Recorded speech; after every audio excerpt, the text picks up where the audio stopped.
আপনাদের সামনে বক্তব্য রাখবেন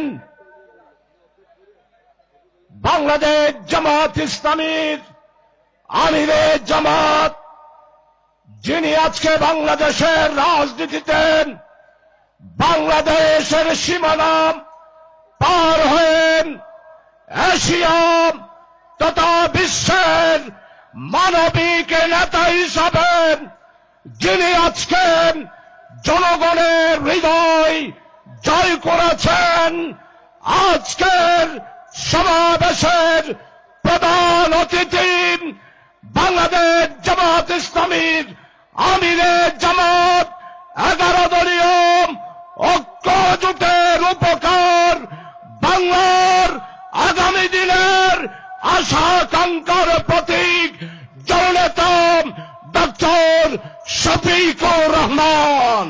চলুন একসাথে স্লোগান ধরে নারায়ে তাকবীর, নারায়ে তাকবীর। আমার দেশ তোমার দেশ, আমার দেশ তোমার দেশ, আমার দেশ তোমার দেশ। ইনকিলাব ইনকিলাব ইনকিলাব ইনকিলাব। ক্ষমতা না জনতা,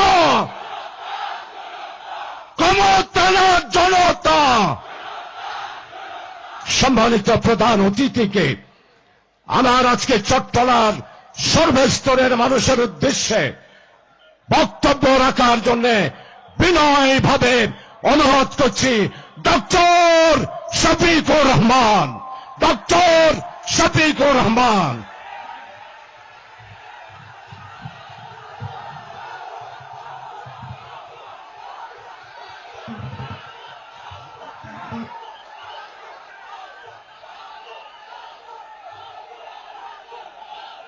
আসসালামু আলাইকুম ওয়া রাহমাতুল্লাহ।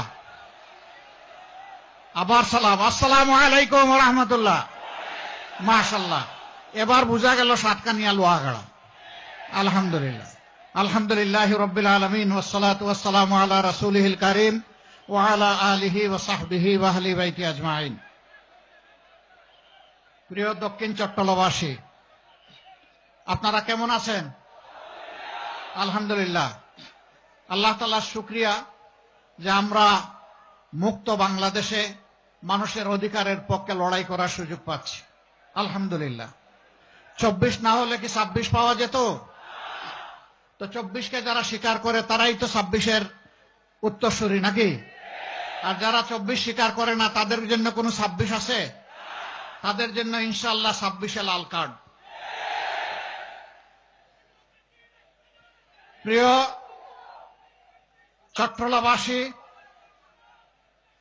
আমার আগে গুরুত্বপূর্ণ বক্তব্য রেখেছেন বর্তমানে বাংলাদেশের রাজনীতির এক চলন্ত ইতিহাস, মুক্তিযুদ্ধের এক জীবন্ত ইতিহাস, ন্যায়ের পক্ষে সোচ্চার এক আপোষহীন রাজনৈতিক নেতা, যিনি কোনো লোভে পড়ে কখনো কোনো অন্যায়ের সাথে আপোষ করেননি।